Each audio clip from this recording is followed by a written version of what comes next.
Capítulo 1. A tarefa de Tito em Creta. Paulo, servo de Deus e apóstolo de Jesus Cristo para levar os eleitos de Deus à fé e ao conhecimento da verdade que conduz à piedade. Fé e conhecimento que se fundamentam na esperança da vida eterna, a qual o Deus que não mente prometeu antes dos tempos eternos. No devido tempo, ele trouxe à luz a sua palavra, por meio da pregação a mim confiada por ordem de Deus, nosso Salvador. A Tito, meu verdadeiro filho em nossa fé comum. Graça e paz da parte de Deus Pai e de Cristo Jesus, nosso Salvador. A razão de tê-lo deixado em Creta foi para que você pusesse em ordem o que ainda faltava e constituísse presbíteros em cada cidade, como eu o instruí. É preciso que o presbítero seja irrepreensível, marido de uma só mulher e tenha filhos crentes que não sejam acusados de libertinagem ou de insubmissão. Por ser encarregado da obra de Deus, é necessário que o bispo seja irrepreensível, não orgulhoso, não briguento, não apegado ao vinho, não violento, nem ávido por lucro desonesto. Ao contrário, é preciso que ele seja hospitaleiro, amigo do bem, sensato, justo, consagrado, tenha domínio próprio. E apegue-se firmemente à mensagem fiel, da maneira pela qual foi ensinada, para que seja capaz de encorajar outros pela sã doutrina e de refutar os que se opõem a ela. Pois há muitos insubordinados, que não passam de faladores e enganadores, especialmente os do grupo da circuncisão. É necessário que eles sejam silenciados, pois estão arruinando famílias inteiras, ensinando coisas que não devem, e tudo por ganância. Um dos seus próprios profetas chegou a dizer: cretenses, sempre mentirosos, feras malignas, glutões preguiçosos. Tal testemunho é verdadeiro. Portanto, repreenda-os severamente, para que sejam sadios na fé. E não deem atenção a lendas judaicas nem a mandamentos de homens que rejeitam a verdade. Para os puros, todas as coisas são puras, mas, para os impuros e descrentes, nada é puro. De fato, tanto a mente como a consciência deles estão corrompidas. Eles afirmam que conhecem a Deus, mas por seus atos o negam, são detestáveis, desobedientes e desqualificados para qualquer boa obra. Capítulo 2. Ensinando a verdade. Você, porém, fale o que está de acordo com a sã doutrina.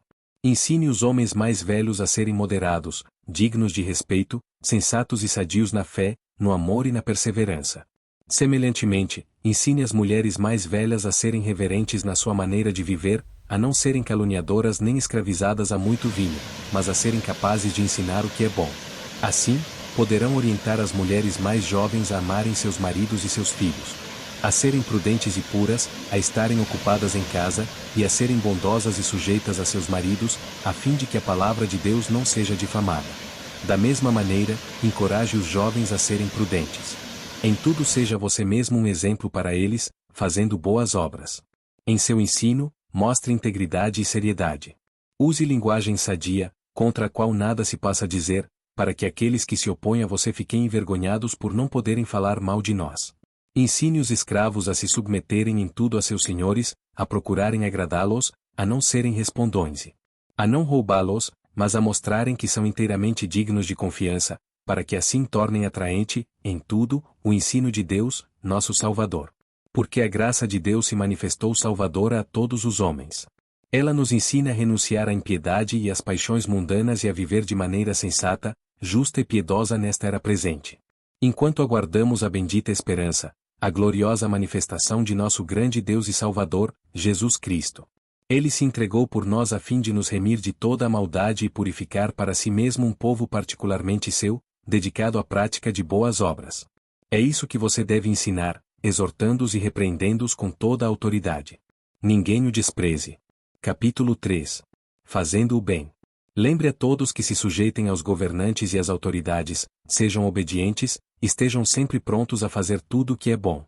Não caluniem ninguém, sejam pacíficos, amáveis e mostrem sempre verdadeira mansidão para com todos os homens. Houve tempo em que nós também éramos insensatos e desobedientes, vivíamos enganados e escravizados por toda espécie de paixões e prazeres. Vivíamos na maldade e na inveja, sendo detestáveis e odiando uns aos outros. Mas, quando, da parte de Deus, nosso Salvador, se manifestaram a bondade e o amor pelos homens.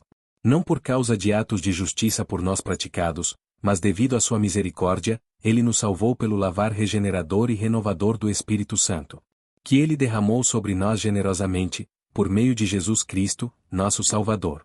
Ele o fez a fim de que, justificados por sua graça, nos tornemos seus herdeiros, tendo a esperança da vida eterna. Fiel é esta palavra, e quero que você afirme categoricamente essas coisas, para que os que creem em Deus se empenhem na prática de boas obras.